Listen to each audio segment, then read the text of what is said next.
Hey, it's a Week 16 preview with the playoff odds for the National Football League. Welcome to the FTN Fantasy Schatz and Tanier NFL podcast for Thursday, December 19th, 2024. I am Aaron Schatz. You know me as the DVOA guy from FTN Fantasy. He is Mike Tanier. You know him from his Substack, The Two Deep Zone, at Mike Tanier. Substack.com. We are going to preview the biggest games of week 16. As always, if you are watching us live, which we do at 11 a.m. on Mondays and Thursdays, you can ask questions and make comments. We are brought to you by Underdog Fantasy, the best way to play fantasy sports, the easiest way to play fantasy sports, and the fastest growing app in the industry. They offer a new customer special for FTN users with up to $1,000 back on your first-time deposit. Head over to Underdog for a deposit match up to $1,000 when you sign up with code FTN. That is up to $1,000 extra. NFL season is here. And who better to celebrate with than Underdog Fantasy? It's an interesting week because the best games are not on Sunday. Yeah, two good ones on Saturday. There's a good one tonight. Good one tonight, yes. And two very good games on Saturday. And then Sunday is not as good, but there are a couple of good Sunday games that we'll get to discuss. But let's start with Thursday, which is the 9-5 Broncos at the 8-6 Chargers. This is actually the most important game for playoff odds this week. Although the AFC field is mostly set. If the Broncos win this game, they're in. Nice. And the Chargers odds drop to 75%. And if the Chargers win, then they're at 98% and the Broncos are at 90%. So the Colts are really rooting here for a Broncos victory to try to knock down the Chargers so that the Colts can somehow get in. Yes, but no one is rooting for the Colts. Not even Colts fans are rooting for the Colts. Yeah, the funny thing is, even though theoretically Anthony Richardson and Jonathan Taylor should be a lot of fun to watch, I don't like that's more fun to watch to me than the Broncos or the Chargers. Yes, but it's not because they're just not good. They shouldn't make it. They just shouldn't make it. Should be the Broncos and the Chargers. Those are the teams that deserve to make it. You don't want the Colts in there. Right. The Broncos and Chargers have these sort of boring offenses that do have a level of effectiveness to them. They can grind out first downs. Obviously, Herbert can make plays. Obviously, Bo Nix has come around. But they have a style of play that says, while this is not particularly fun, it can work and mete out wins. The Colts are just out there hoping for two big plays a game. And the rest of it is nonsense, and it can be kind of painful to watch. The Chargers won when these teams played in week 6, 23-16. The Chargers had a 23-0 lead going into the fourth quarter. And then the Broncos offense showed up. Right. But it was not quite enough, a little too late, and they lost 23-16. Now, I think the run is interesting in this game because you have two teams here that want to run the ball. Yes. But first of all, Harbaugh loves to run, but the Broncos are number 2 in DVOA against the run and number 1 in adjusted line yards on runs up the middle.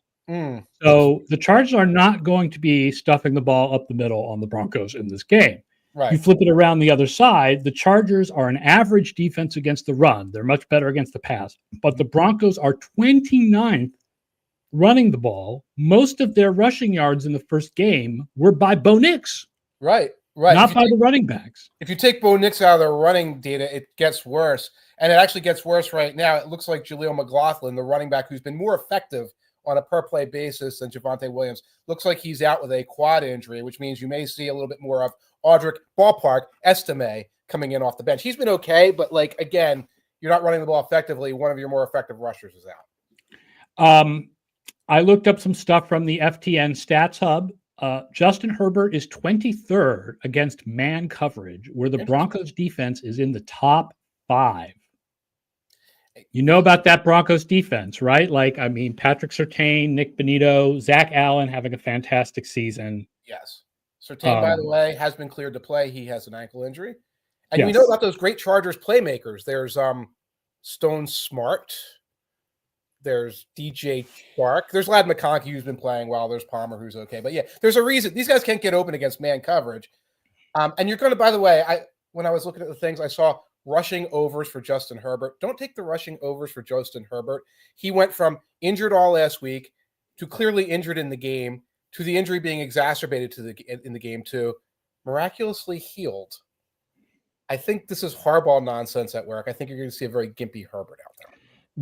The Chargers defense, by the way, this is surprising, given the personnel, but they haven't had Bosa and Mack healthy at the same time a lot. They're 25th in ESPN's pass rush win rate. The Broncos are the number one pass blocking team. Wow. In like every metric out there that measures pass blocking, the Broncos are like number one. Like, they're really good pass blocking this year. They gave a big extension to Garrett Bowles, which he kind of deserved. Yeah, minutes after we talked about it on the show last week. Like, when they go give Bowles an extension, they did. Minertz, they gave an extension to. Right tackle, is that McGlinchey? Guy who was, yes, the guy who came from San Francisco, yes. Last year, he settled down. Schematically, I think that helps a little bit. And yeah, I think the Chargers pass rush, a little bit juiced by like their games against the Titans and some of the other opponents, the Saints with Rattler, et cetera. I think their reputation might have been juiced a little bit. And the Chargers, this is a good game. Back in week 6, Bo Nix was still Lieutenant Beauregard sideways. Yes. Now he's throwing deep much more often. The Chargers are number 1 in DVOA on short passes and 18th against deep passes, especially on the offensive left where Christian Fulton is, and he is the weaker of their cornerbacks. Tarheeb Still is having a really good rookie year. They are having some other injury problems in terms of depth in the secondary. Cornerback Cam Hart, who's been playing a lot, he's out with a concussion. I think he's like their slot guy. Elijah Molden, very good safety, can play in the box, et cetera. He's doubtful with a knee injury. So those are some weaknesses for the Chargers in the secondary. Still is not a guy people are talking about, but he's an interesting candidate for the 3rd spot on the Rookie of the Year ballot. Tar Heel? Right. I think everybody's going to have either Mitchell and Verse or Verse and Mitchell as the top 2. Okay. But Still is having a really good rookie year. That's fair. That's fair. Absolutely. One other thing I wrote down, this is my Mike Tanier go to sleep early special. Oh, Broncos defense 19th before halftime. Okay. 1st after halftime. Oh yeah. So the Chargers decline. Chargers decline in the second half on both offense and defense.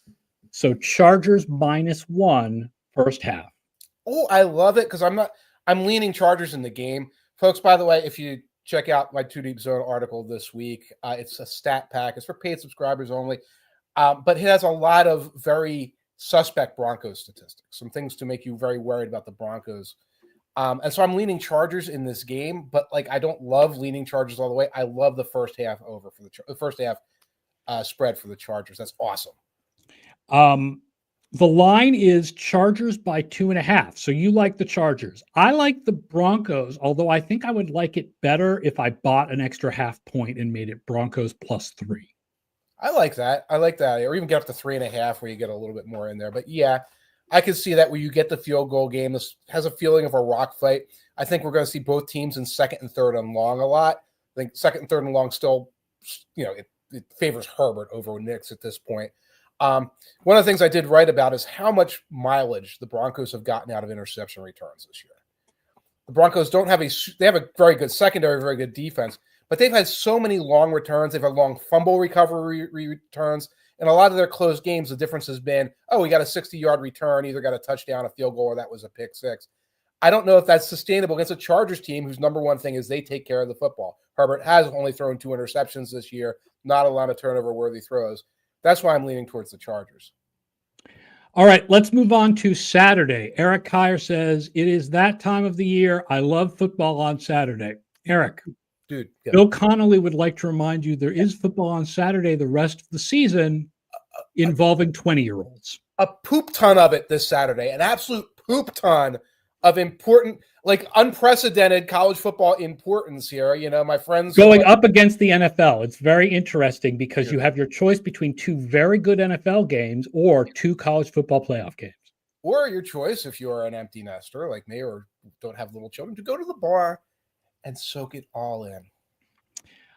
Texans at Chiefs, 9-5 Texans at the 13-1 Chiefs. That is at 1:00 on Saturday. The line is now Chiefs -3. It used to be Texans -2. That is clearly an assumption that Patrick Mahomes is playing.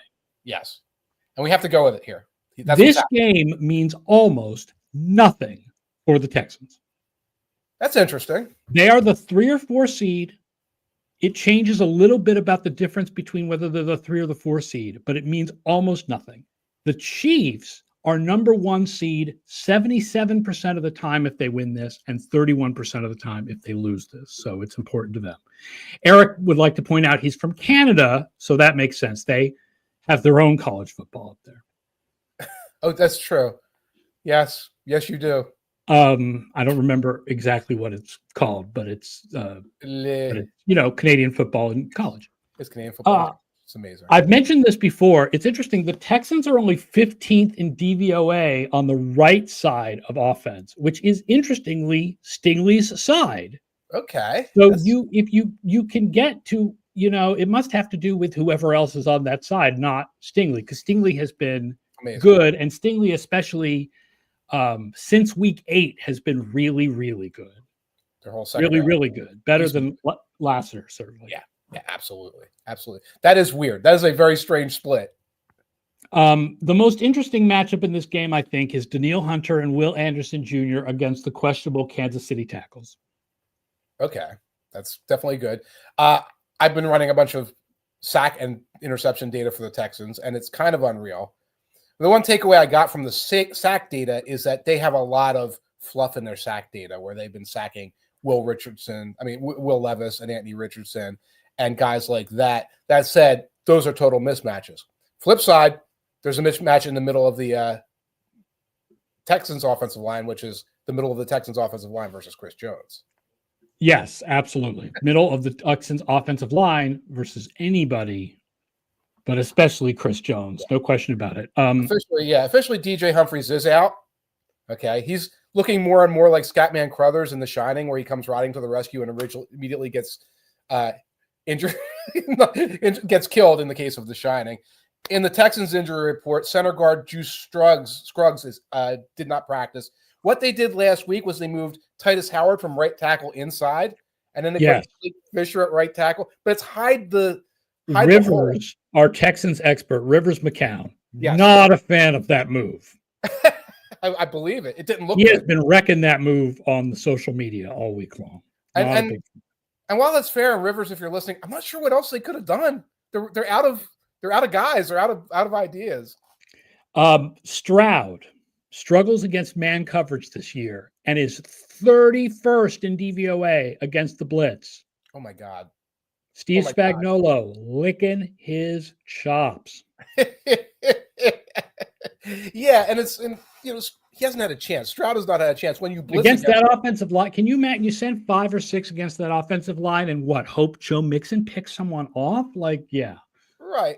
And what we're probably seeing is a lot of 2nd and 15s and 3rd and 12s. Those are the blitz situations because you can usually get to Stroud with 4. So he's already behind the 8 ball in those circumstances. And that's where you can kind of attack the Texans. The other injury news, by the way, Hollywood Brown is active. Brown is going to be back earlier than expected. He will be back for the last 3 regular season games as well as the playoffs. We're going to see what he's got. Right. See how much they use him. He's got to have more than, some of the guys they've been throwing out there. Also, Joe Mixon, who has been out, he is practicing for the Texans. That's a big deal for the Texans because when he's out, their running game just completely flatlines. The line is Chiefs -3. The assumption is Mahomes is fine. I would pick the Chiefs. Right. It's more fun if the Texans win, right? Yeah. It's more fun if the Chiefs and Bills have a legitimate race for the number 1 seed in the last couple of weeks. Mm-hmm. But I think the Chiefs are better. I get this image of this cortisoned up, immobile Patrick Mahomes behind those 2 tackles with Hunter and Anderson coming at him. And I just wonder why we don't just give Carson Wentz. I know that sounds ridiculous. 1 start here to try and run the ball up the middle. Especially with the short week before the next game on Christmas. Exactly. Especially before the short week where that you can then ring the Mahomes alarm if this didn't go well. I'm feeling the Texans in this The other Saturday game at 4:30 is the 10-4 Steelers at the 9-5 Ravens. If the Steelers win, they win the division. Wow. If the Ravens win, the division becomes 50-50. It's amazing what the Ravens have done to themselves. And what the Steelers a couple of years of this, and it's interesting because I had someone on social media say they think there's something wrong with DVOA when it comes to the Ravens and the 49ers, because this has been a couple of years of those teams performing better than with higher DVOA than their actual performance. But that's the way it is in every advanced metric. Yes. And I don't think the 49ers last year, they had a DVOA that matched their wins. They just didn't win in overtime in the Super Bowl. It's really weird to say that last year DVOA overrated the team that came within overtime of winning the Super Bowl. Right. But the Ravens, the Ravens made the championship game. Yeah. Right. Folks, read my article. Look at the penalty splits for the Ravens. The Ravens have an almost and even if you believe the Ravens are going to continue committing penalties at this level, it's very unlikely that their opponents will continue to not commit penalties at these levels. Right. It's a two-sided coin there. Look at the missed field goal statistics in terms of, and we're not talking about Justin Tucker slump, we're talking about the other teams missed field goals. Yes, they miss a lot against the Steelers, and they do not against the Ravens. Exactly. Looked at the dropped interception totals, the number of interceptions that have been dropped by Ravens defenders, like all over the board. You're saying this is a quality team where these things happen to them. And again, if you really look at their penalties, except for offensive holding, if you look for things like roughing the passer, it looks really random. It looks really luck generated. These aren't guys taking the heads off of quarterbacks. They're getting flagged a lot for it. And it keeps showing you over and over again, the Ravens are that team. They just keep getting in their own way. The Steelers won 18-16 in week 11, 6 Chris Boswell field goals, and the Ravens could not stop the Steelers from converting a 3rd and 1 with 57 seconds left. The field goal thing is emblematic of a really weird stat split this year where the Ravens are the number 1 offense and defense in the red zone. Okay. Even though their defense is below average on the rest of the field, part of that is because they give up deep passes, and in the red zone, you can't give up deep passes. No. But the emblematic of that is the fact that the Steelers could not put it in the end zone, and they won anyway. Wilson was bad. No touchdowns, a pick, 4 sacks. It was not a good game. 3 50-yard field goals by Boswell, 2 misses by Tucker, and I believe a 40-something yard penalty differential between the teams. Because while the Ravens defense does stiffen in the red zone, they also get flagged a lot in the red zone, which has led to, there were 2 touchdowns by the Giants last week that were basically like aided and abetted by 4th down, defensive holding, which, maybe could have gone either way, whatever. And that's how they sustain drives. But that last game between the Steelers and Ravens indicates how the Steelers are ahead of the Ravens in the playoffs. It's not because of like this high quality of play or some Tomlin magic.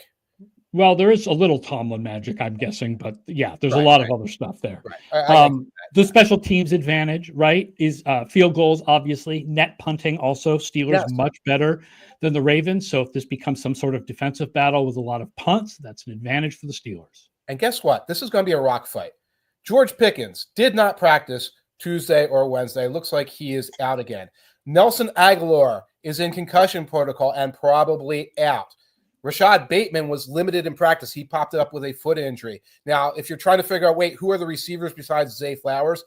Deontay Johnson is on what we used to call in education homebound instruction. He's not in the picture anymore. That leaves Tylan Wallace and Devontae Walker as the number 2 and number 3 receivers if Aguilar and Bateman can't go. That is a drop-off for the Ravens. Again, the Steelers without Pickens. They also have injuries in the secondary.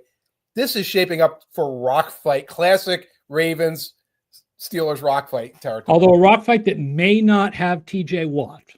Yes, he was limited on Wednesday. He was out on Tuesday. Looks like they're doing everything possible to get him in, but yes, he's still very questionable. I also noticed the Ravens offense running the ball, number 1 in short yardage. And number 1 in open field yards. Oh my God. The 2 opposite parts of running the ball. The Steelers defense is average in both. And they average 6 yards per carry on first down. Yeah.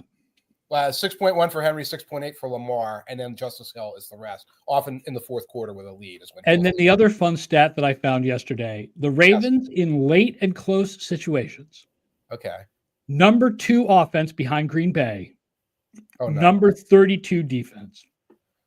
That's their year over and over again. Jackson takes lead late. Defense gives away lead late. 35-yard completions, usually off of a scramble. Seems like they're always on 3rd and 10. Mix a penalty in there once in a while. Yeah, that's it. That's why I'm not laying 6 points with the Ravens at all. No matter what I think, I ain't laying 6 points. So the line is Ravens -6. Your Steelers +6. I'm Steelers +6, or just walk away from it and come up with something. Yeah, I am too. The system likes the Ravens, but I'm going with the Tomlin magic. Steelers +6. That would be my pick. Absolutely. You get so much insulation against silliness with that. Yes.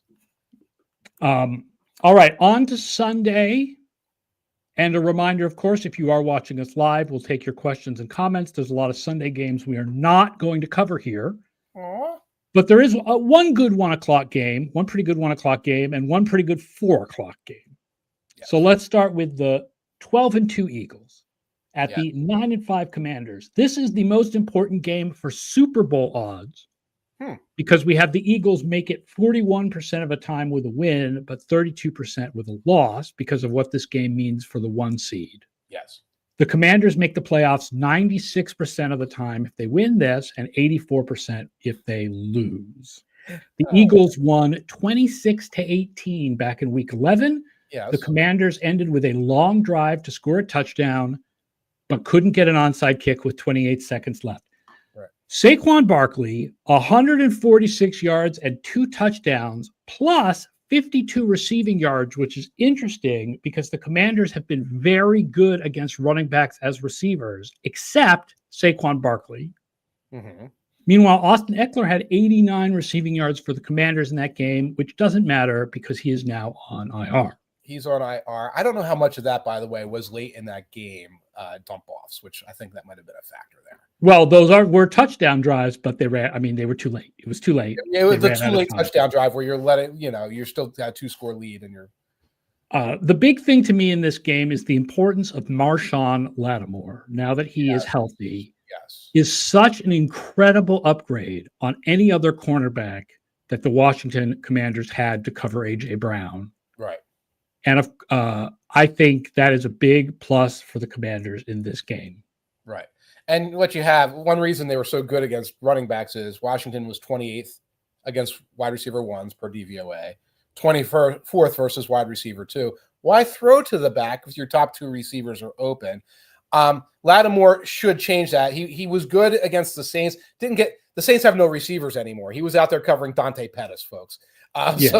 So it wasn't necessarily a true test, but he's a battle-tested cornerback, been around for years, coming off of an injury. He should level the playing field a little bit in this game. The one other thing that's been good for the Commanders' defense this year is a surprisingly good pass rush, given that those aren't really named guys. But, of course, the Eagles are a great pass-blocking team, so that neutralizes that. That neutralizes that. Commanders getting more good news on the injury front, by the way. Not only is Lattimore back as of last week, Jonathan Allen has been out since week 6. He has been practicing. Observers say he looks fine, looks like he might be ready to go. That improves that strong defensive tackle tandem that the Commanders are supposed to have, which can give them some Saquon insurance. I will say, though, Eagles running backs are first in second-level yards. Yeah. That is how often yards come between 5 and 10 past the line of scrimmage. The Washington Commanders are dead last in allowing 5 to 10 yards past the line of scrimmage. Wow. Which means you get a lot of 6, 7, and 8-yard runs that put you into really good second down situations where you can take shots. Which is what the Eagles absolutely love. And sometimes their second down shot is just another running play. But they do like grinding the game away from you in that respect. Line is Eagles -3.5. That feels comfortable for the Eagles. By the way, I have one more note here. The flu seems to be going around the Commanders' offensive line. Oh, that's not good. No, that's not good. Biadasz, the center, was out last week. He's back, but Cosme's on it. I'm guessing everyone will be back, but you heard me talking a couple weeks ago that the bug that's going around is serious. It could impact your ability to play football. I'm comfortable with the Eagles minus 3.5. Every time Josh Sweat makes a play, I need a GIF Okay. of CNC Music Factory singing "Gonna Make You Sweat." When he does the Yes, afterwards. to put up every time Josh Sweat or Montez Sweat makes a play. That's what I need out there. If anyone makes GIFs, send that to me. It's beautiful. I guess I'm going Eagles minus 3.5 too. The Commanders have some advantages over the last game in that this is at home and Marshawn Lattimore but you talk about the flu and Eckler was a big part of last game, and they just don't seem like a team that's really built to stop Saquon. And I think I'm Eagles minus 3.5 is. Yeah, and it's like you solved one of your, let's say, 3 cornerback problems. Like you went from one of the worst secondary of any of the playoff teams now you've got a guy who could possibly go out there. Right, but the problem, of course, with cornerbacks is it's a weak unit system, which is you are only as good as your weakest part, not your strongest part. By the way, because I just realized, you can avoid Lattimore and just throw to Devontae Smith all day against bad corners. And of course, the Eagles will flip-flop where they put Brown and Smith, so you can still get Brown open, etc., and you can run the ball. By the way, I just realized those GIFs you want. Perfect job for Bryce Huff. He's not doing anything else. Bryce Huff, go make some GIFs of your teammates that we can use here on the FTN podcast. All right, 4 o'clock. 4 o'clock, the best game is one that most people will not see, and that is the 12-2 Vikings at the 8-6 Seahawks. Now, it's interesting to me that the whichever network has this game must have claimed it that they couldn't switch it, because I would have put this game at 4:25 and broadcast it to most of the country on the network that has the doubleheader, which I believe is Fox. But instead, this game is only going out to part of the country at 4:05, and most of the country is getting Josh Allen against Drake May. Gets Josh Allen just trying to steamroll what's left of the Patriots. Of the horrible Patriots defense. There will be touchdowns. There will be touchdowns. There will be fantasy opportunities, yes. Vikings win the division 31% of the time with a win, 11% with a loss. Seahawks make the playoffs 35% with a win, 13% with a loss. I ran updates on coverage DVOA through week 15, and the number 1 corner this year is now Byron Murphy from the Vikings. Okay. Now, I think some of that, it's interesting. One of the things I want to play around with this offseason is adjusting for pressure. Okay. Because if you think about it, cornerback stats should be better if you play on a team that brings a lot of pass pressure. 100%. Because you're covering more often when the quarterback is under pressure. So I have a feeling that's part of why the Vikings corners come out so well, is that they're bringing so much pressure. But those guys are all having good years, including Josh Metellus, and Murphy is having a really good year. The Seahawks, on the other hand, are getting good performance from Woolen and Witherspoon, but not from Josh Joby, who I guess is a refugee from the Eagles, who's now a starting outside corner for the Seahawks defense that has improved overall significantly in the second half of the season, except Josh Joby. Yeah, refugee is the right word. He was one of the guys running around at the end of the last year for the Eagles. And speaking of the Vikings secondary, the rich get richer. Stephon Gilmore practicing again. He's missed, I believe, 2 games. So he goes out there, and again, that creates opportunities that they can mix and match who they want with who they want in that secondary with Murphy. Just like the Ravens, who don't have great, who are not great against the pass, are stronger in the red zone. The Vikings, who are great against the pass, are weaker in the red zone, which is a really good weakness to have against the Seahawks, who have sucked in the red zone for 3 straight years. We always talk about how red zone performance tends to regress towards your overall performance. Yeah. The Seahawks have not received this memo. Their red zone performance is terrible for 3 straight years. Geno Smith, bad in the red zone, 3 straight years, different offensive coordinators, same problem. I'll just say, I got the raw stats. Geno inside the 10 this year. 4 of 22. 4 touchdowns. You're inside the 10. 2 interceptions. I know at least 1 snap has gone over his head and gone to the moon. That's not necessarily on him, but lots of other blunders in there. Now, you're saying 4 of 22. How bad is that? I pulled Sam Darnold.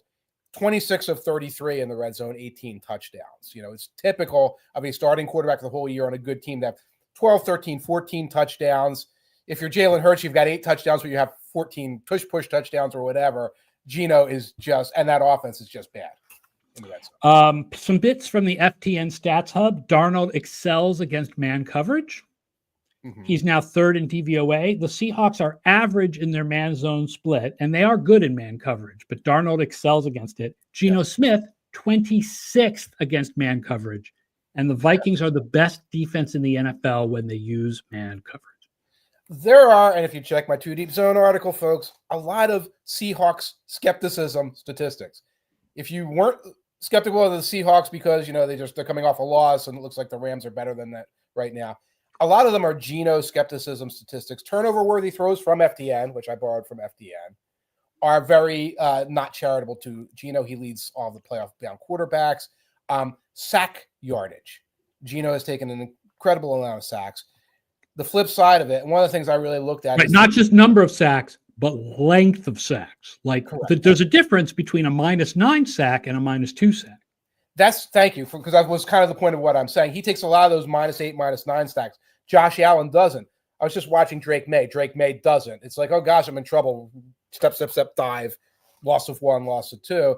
Geno's still trying to make things happen. Maybe that's to his credit, but doesn't help the offense along the way.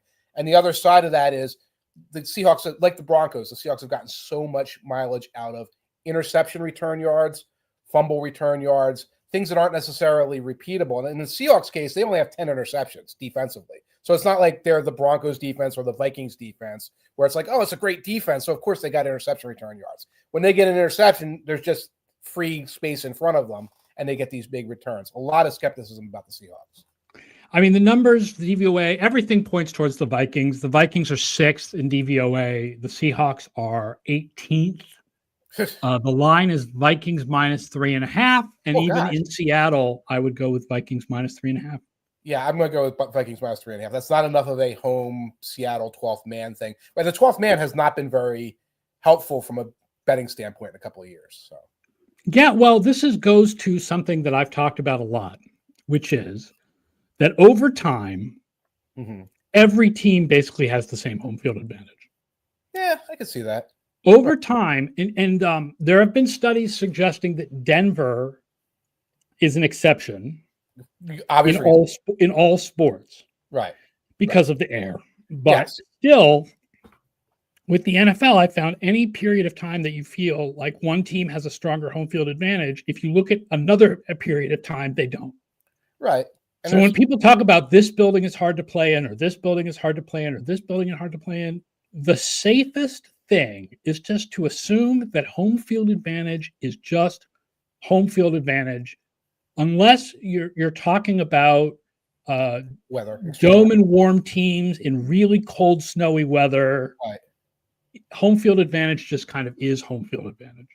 I think you're right. Extreme weather is a thing. And, some crowd noise when the team is playing well anyway, so you have full houses, probably does have some factor along the way. It feels like Minnesota really does have a skull home field advantage right now when you see guys committing false starts at the 10-yard line because they can't hear or whatever. But I absolutely it should be a situational basis. Oh, you're going into Green Bay. Oh, it's going to snow. That probably is a factor, or more of a factor than just, this. And by the way, I think this week that's actually the case, isn't it? Saints at Green Bay, and it's going to snow. It might be. I checked the weather for all of our games, and it's just clear and cool for all of our games. But that sounds amazing. I hope you're right. Yeah, that's Monday night's game. We'll talk about that on Monday's show. But yes, Saints going into Green Bay, and it's supposed to snow. Perfect. Christmas Eve in the snow. Christmas Eve. All right, that does it for today's show. I hope everybody enjoys Week 16 in the NFL. Thank you so much for watching and listening. Don't forget, of course, we talk about this all the time. Like and subscribe to the show. Like and subscribe to the YouTube channel. Make sure you're subscribed to Mike's Substack. Make sure you're subscribed to FTN to get all of that Stats Hub data and our DFS optimizers and all kinds of other things. So much good stuff coming out of FTN. You want to get access to all of it. We will be back Monday morning at 11 a.m. to talk about Week 16 and preview the Saints in the snow in Green Bay, too. And Brick Johnson, if you're listening, bench Aaron Rodgers. Oh, Brick. We hardly knew ye. All right, that does it. We'll see you Monday. So long, everybody.